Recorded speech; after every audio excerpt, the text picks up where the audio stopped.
بسم اللہ الرحمن الرحیم ایاک نعبد و ایاک نستعین۔ میں آج آپ سب کو یہاں خوش آمدید کہتا ہوں میری افطاری پہ۔ میں پیر ماجد صاحب آپ کی اور آپ کی ٹیم کو سب کو آپ کو بھی خوش آمدید کہتا ہوں۔ ہمارا یہ جو افطاریوں کا مقصد یہ کیا، اس کے پیچھے کیا ہے؟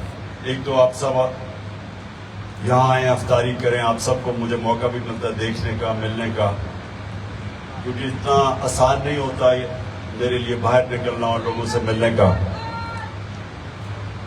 اب آرام سے سننا میری بات، چپ کر کے سنیے۔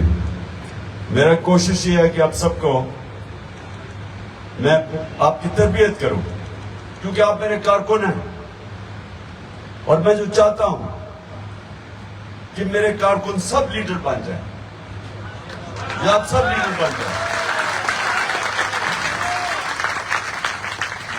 اور میں آپ کی تربیت ایسے کرتا ہوں کہ آپ کو سمجھاؤں لیڈر ہوتا کیا ہے، اور آپ یہ سارے جتنے بھی یہاں لوگ بیٹھے ہیں، آپ وہ لوگ ہیں اللہ جن کو کہتے ہیں میری سب سے عظیم مخلوق، اشرف المخلوقات، وہ مخلوق جس کے سامنے اللہ نے فرشتوں کو حکم کیا کہ ان کے ساتھ اس انسان کے سامنے جھکو، اور پھر جب ابلیس نے کہا کہ میں آگ کا ہوں اور یہ مٹی کا، میں نہیں جھکتا، تو اللہ نے فرشتوں کو کہا کہ تمہیں بھی نہیں پتا میں نے کتنی صلاحیت دی ہے اس آدم کو، اور ہم سب کو بھی نہیں، زیادہ تر ہم لوگوں کو پتہ ہی نہیں چلتا کہ اللہ نے ہمیں کتنی صلاحیتیں دی، ہماری زندگی نکل جاتی کیونکہ ہمیں پتہ ہی نہیں چلتا۔ تو جو آپ کو سمجھنا ہے اسلام کا، یہ جو اسلام جو میرے نبی صلی اللہ علیہ وسلم جنہوں نے قرآن کی گواہی دی اور ہمارے لیے وہ کتاب لے کے آئے جو ہمیشہ کے لیے ہمیں اس راستے پر لگانے کے لیے کتاب ہے، جس کے لیے آپ دعا مانگتے ہیں کہ اللہ، نماز جب پڑھتے ہیں کہ اللہ اس راستے پہ لگا جس راستے پہ تو نے نعمتیں بخشی انسانوں کو، یا وہ راستہ مانگ۔ 5 وقت کی نماز پہ صرف آپ ایک چیز مانگتے ہیں اللہ سے، وہ راستہ مانگتے ہیں آپ، اور وہ راستہ نہیں جو تباہی کا راستہ ہے۔ یاد رکھیں کہ ہمارے عام طور پہ لوگوں کو یہ نہیں پتا نماز میں وہ مانگتے کیا اللہ سے۔ 5 وقت کی نماز پڑھتے ہیں، سوچ کچھ اور رہتے ہو، اللہ سے توجہ ہوتی نہیں ہے۔ ہم ایسے کرتے ہیں جس طرح کوئی ہم بس ایک پوری کر رہے ہیں، ایک رسم پوری کر رہے ہیں۔ ہم یہ نہیں سمجھ رہے کہ یہ کتنی امپورٹنٹ چیز ہے آپ کے لیے، تو اپنے غور سے سمجھنا ہے آپ۔ جب آپ اللہ سے مانگتے ہیں کہ اللہ ان کے راستے پہ لگا جن کو تو نے نعمتیں بخشی، تو یہ سمجھ جائیں کہ جس کو اللہ نعمتیں بخشتا ہے وہ انسان، اس کی پرواز اوپر چلی جاتی ہے، وہ ایک عظیم انسان بن جاتا ہے۔ جو سب سے زیادہ اللہ نے نعمتیں بخشی تھی وہ آپ سب جانتے ہیں کہ میرے نبی صلی اللہ علیہ وسلم، وہ کیسے کہ کسی انسان کو اتنی عزت نہیں ملی، کسی انسان نے زمین پہ آ کے اتنے کارنامے نہیں کیے جو ایک انسان نے کیے۔ کسی انسانی تاریخ میں کوئی انسان کی اچیومنٹ وہ نہیں ہے جو میرے نبی صلی اللہ علیہ وسلم۔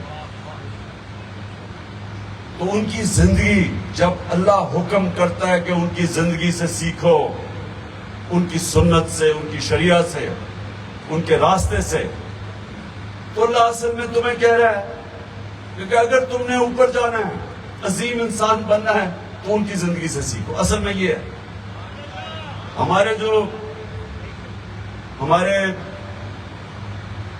نوجوان جو سوچتے ہیں بڑے بڑے خواب، تو وہ پڑھتے ہیں جناب بل گیٹس کیسے اتنا بڑا اس کی کتاب پڑھتے ہیں، اسٹیو جابز، یہ بڑے بڑے کامیاب لوگ ہیں، ان کی کتابیں پڑھتے ہیں کہ ہم بھی سیکھیں کہ وہ کیسے کامیاب ہوئے۔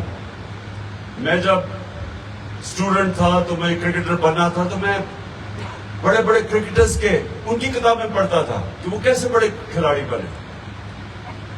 تو اللہ جب آپ کو حکم کرتا ہے کہ ان کی زندگی سے سیکھو تو آپ کو اصل میں کہہ رہا ہے کہ اگر آپ نے عظیم انسان بننا تو ان کی زندگی کے اوپر عمل کرو, سیکھو. تو یہ یاد رکھیں کہ یہ آپ کے بھلے کے لیے ہے. آپ جب نبی صلی اللہ علیہ وسلم کی زندگی سے سیکھتے ہیں, ان کی سنت پہ چلتے ہیں تو آپ اپنا بھلا کرتے ہیں, آپ کی عزت بڑھ جاتی ہے معاشرے پہ, لوگ آپ کی عزت کرنی شروع کرتے ہیں اور آپ کی پرواز اوپر چلی جاتی ہے.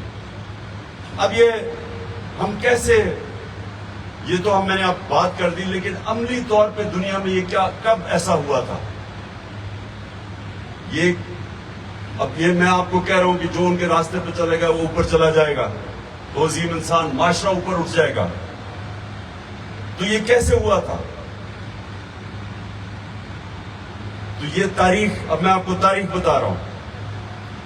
622 13 سال کی نبی صلی اللہ علیہ وسلم کی تبلیغ کے بعد مشکل ترین وقت گزار کے 10 سال میں صرف 40 لوگ مسلمان ہوئے تھے. تو 13 سال کی مشکل تبلیغ کے بعد ان کی جب جان خطرے میں ہوتی ہے تو اللہ حکم دیتا ہے مدینہ چلے جاؤ, ہجرت کرو. اب یہ تاریخ ہے 622 وہ پہنچتے ہیں مدینہ, اور ابھی پہنچتے ہیں, ابھی غریب ترین حالات میں پہنچتے ہیں کیونکہ سب کچھ تو وہ چھوڑ آتے ہیں مکہ میں. تو جو مہاجر ہوتے ہیں وہ بڑے غریب ترین حالات میں رہ رہے ہوتے ہیں. تو 625 3 سال کے بعد جنگ بدر, تو 313 لوگ صرف جنگ بدر میں لڑنے والے ہوتے ہیں, اور 625 دونوں طرف دنیا کی بڑی سپر پاورز تھی. 2 سپر پاور, ایک پرشین ایمپائر اور دوسری طرف رومن بیزنٹائن ایمپائر. اب یہ بھی تاریخ کا حصہ ہے. جو دنیا تھی بٹی ہوئی تھی 2 بڑی بڑی پاورز کے نیچے, اور یہ تاریخ کا حصہ ہے کہ 636 میں 11 سال کے بعد, بدر کے جنگ بدر کے 11 سال کے بعد, یہ ورلڈ ہسٹری میں, دنیا کی تاریخ میں لکھا ہوا ہے کہ رومن ایمپائر سپر پاور 11 سال کے بعد یارموک کی جنگ میں خالد بن ولید کی مسلمان فوج کے سامنے گھٹنے ٹیک دیتے. یہ تاریخ کا حصہ ہے. اور اگلے سال قدسیہ کی جنگ میں مسلمانوں کے سامنے دوسری سپر پاور گھٹنے ٹیک دیتی. اب یہ سنیں, اب اپنے سوال پوچھیں کہ کیا ہوا تھا؟ وہی عرب تھے جن کی حیثیت ہی کوئی نہیں تھی, ان کو کوئی پوچھتا نہیں تھا. 2 سپر پاور کے بیچ میں ریگستان میں جس میں پاس بندہ علاقہ تھا, ادھر وہ تھے. تو وہ اس لیے نہیں پوچھتے تھے کہ وہاں تو کچھ تھا ہی نہیں. امیر ترین علاقہ تو ادھر تھا, پرشین ایمپائر اور دوسری طرف رومن ایمپائر کے نیچے. اب یہ تاریخ کا حصہ ہے کہ وہ کیسے وہی لوگ چینج ہوئے, انہی لوگوں نے دنیا کی امامت کی. تاریخ کا حصہ ہے. ایک کتاب ہے, بڑی مانی ہوئی کتاب ہے گبنز کی, ورلڈ ہسٹری. اس میں وہ لکھتا ہے کہ یہ کیا ہوا ہے, ایک دم کہیں سے یہ لوگ آئے اور انہوں نے دونوں پاورز ان کے سامنے گھٹنے ٹیک گئی. تاریخ کا حصہ ہے, لیکن ان کو سمجھ نہیں آتی یہ ہوا کیا. اور افسوس یہ ہے کہ ہمیں بھی یہ سمجھ نہیں آتی. ہم نے بھی اس کے اوپر تجزیہ نہیں کیا کہ یہ ہوا کیا تھا, کیا ہوا تھا. پوچھنا اپنے آپ سے کہ کیسے وہی لوگ, جو اب میں پھر سے آپ کو ادھر آتا ہوں کہ اللہ نے آپ کو اشرف المخلوقات بنایا, سب سے عظیم مخلوق. جب فرشتوں کو کہا تمہیں بھی نہیں پتا کہ میں نے کتنی صلاحیت دی ہے انسان میں. اور پھر اور اسی کو مولانا رومی جو مجھے بڑی اس کی چیز پسند ہے وہ کہتا ہے اللہ نے جب تمہیں پر دیے ہیں کیوں زمین پہ چونٹیوں کی طرح رینگ رہے ہو؟ کہ جو پر انسان کو ملتے کیسے؟ اب وہ جو آپ نماز میں 2 راستے مانگتے ہیں اللہ ان کے راستے پہ لگا جن کو نعمتیں بخشی، وہ نہیں جو تباہی کے راستے پہ چلے گئے. تو یہ جو 2 راستے ہیں، ایک ہے آپ کی عظمت کا راستہ، دوسری آپ کی تباہی کا راستہ. دوسرے راستے میں باوجود کہ اللہ نے ہمیں پر دیے وہ انسان چونٹیوں کی طرح رینگتا ہے. اور جو مشکل راستہ، یہ یاد رکھیں آپ جو مانگتے ہیں سیدھا راستہ، مشکل راستہ ہے کیونکہ وہ نبی صلی اللہ علیہ وسلم کا راستہ ہے. ان کی زندگی آسان نہیں تھی، مشکلوں آخر تک ایک کے بعد دوسری مشکل آتی تھی ان کی زندگی میں.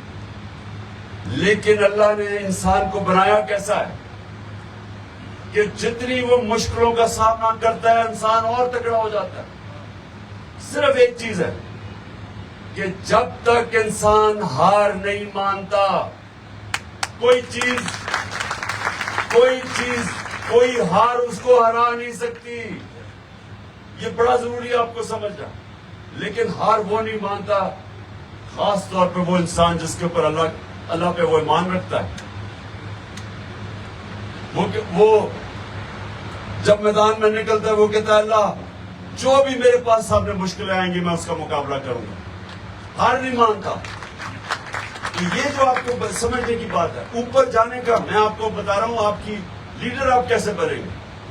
لیڈر آسان راستہ لے کے نہیں بنتا، کیونکہ وہ جب آپ نبی صلی اللہ علیہ وسلم کا راستہ مانگتے ہیں تو آپ تو ان کی زندگی دیکھ رہے، جب سے نبوت ملی اور جب وہ دنیا سے گئے وہ مشکل راستے تھے.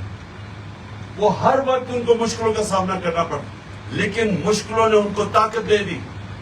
جب آپ مشکلوں کا سامنا کرتے ہیں آپ اور طاقتور ہو جاتے ہیں. اللہ نے آپ کا جسم ایسا بنایا، ہمیں ایسا بنایا انسانوں کو کہ جب ہم آرام کی زندگی گزارتے ہیں، جب ہماری زندگی میں چیلنج کوئی نہیں ہوتا، انسان ایسے ہوتا ہے بوڑھا ہونا شروع ہو جاتا ہے. جب انسان کی زندگی میں مشکلات یا چیلنجز ختم ہوتے ہیں وہ بوڑھا ہو جاتا ہے. کئی لوگ آپ دیکھیں گے گورنمنٹ سروس میں جاتے ہیں، ریٹائر ہوتے ہیں، جیسے ریٹائر ہوتے ہیں بیچارے ایک دم ضعیف ہو جاتے ہیں. جب زندگی میں آپ کا چیلنج ہی ختم ہو جاتا ہے، یا یہ آپ آزما لیں اپنے جسم سے، آپ ایکسرسائز کرنا چھوڑ دیں آپ کا جسم کمزور ہونا شروع ہو جائے گا. آزما کے دیکھ لیں. آپ ایکسرسائز کریں، آپ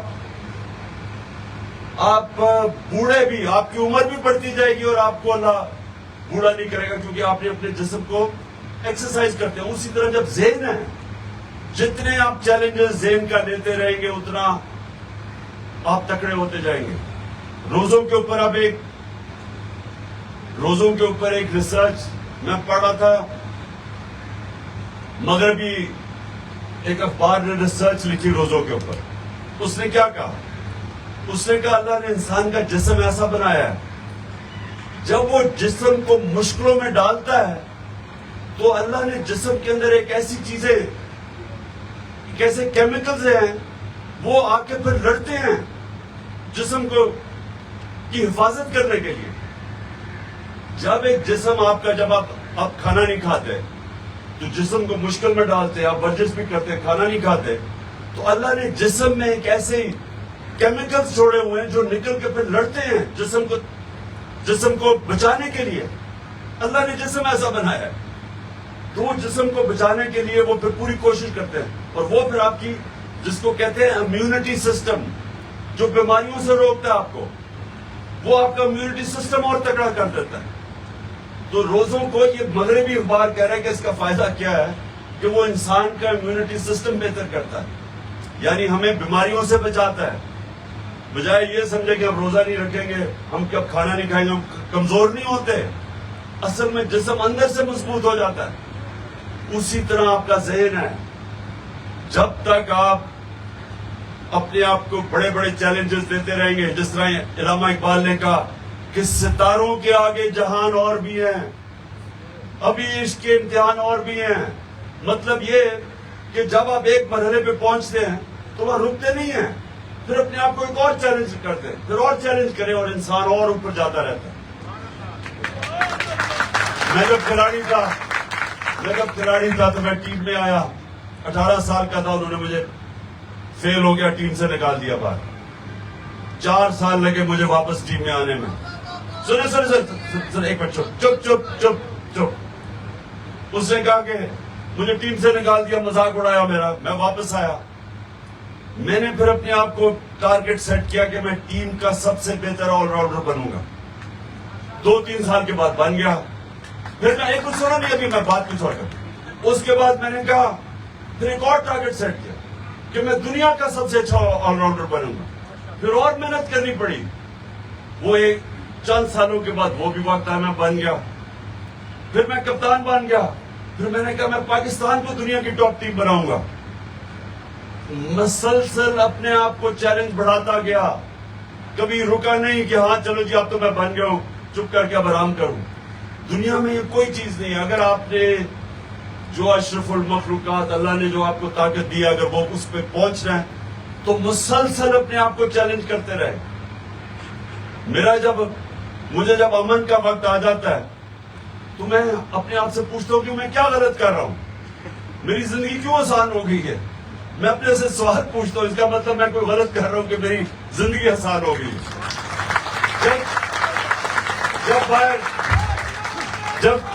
جب باہر ٹیئر گیسے اٹیک شٹیک ہوتے ہو تو میں پھر تکڑا ہو جاتا ہوں. میں کہتا ہوں اب میں کچھ ٹھیک کر رہا ہوں کچھ. میں یہ سمجھتا ہوں کہ ہاں اب میں زندگی میں چیلنجز لے کے آگے بڑھ رہا ہوں. تو آپ نے بھی زندگی سے دیکھیں, کبھی مشکل وقت سے گھبرایا نہیں کرتا مسلمان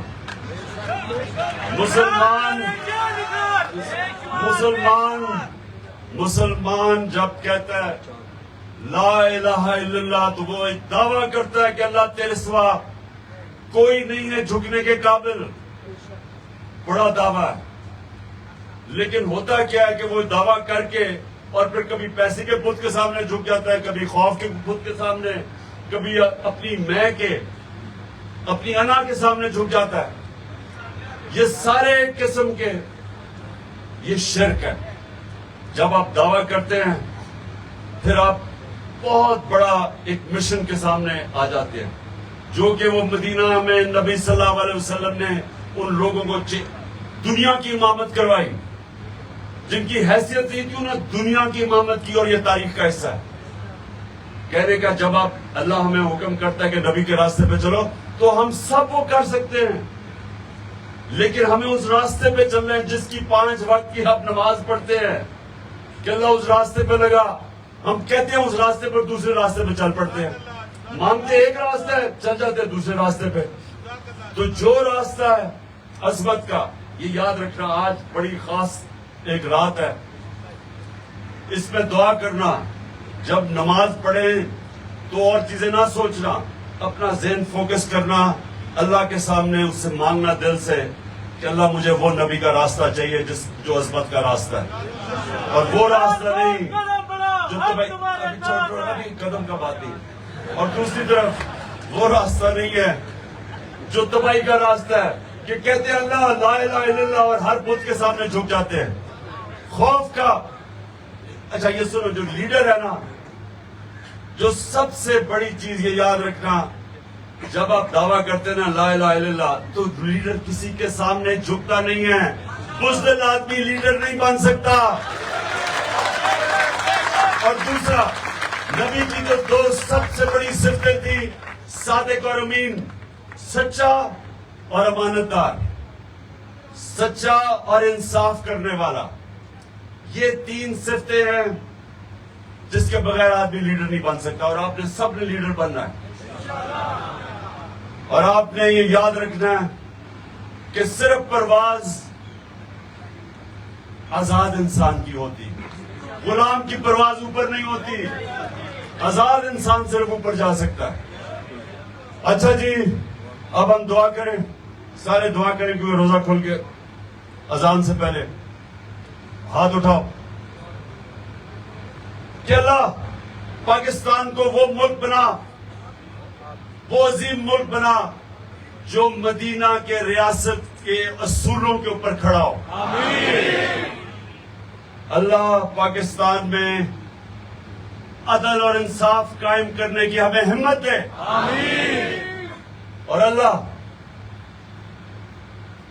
ہمارے ملک میں کوئی انسان جو بھی اس کا دین ہو، مسلمان ہو، ہندو ہو، سکھ ہو، مسیح ہو، جو بھی ہو، کوئی ہمارے ملک میں انسان بھوکا نہ سوئے۔ اور یہ خاص طور پہ پختونخوا اور قبائلی علاقے سے جو لوگ آئے ہوئے نا یہاں، میاں والی کے بھی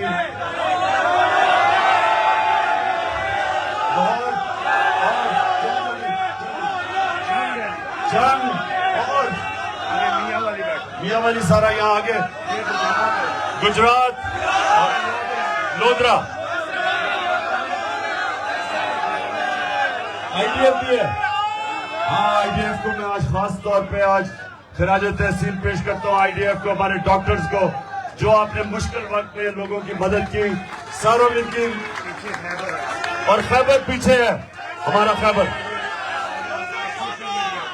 اچھا سوشل میڈیا ٹیم، آپ کو بھی خراج تحسین، یہ پکڑ کے اٹھا رہے ہیں سوشل میڈیا کی ٹیم، فکر نہ کرو، تھوڑی دیر کے بعد ٹھیک ہو جائے گا۔ احمدآباد۔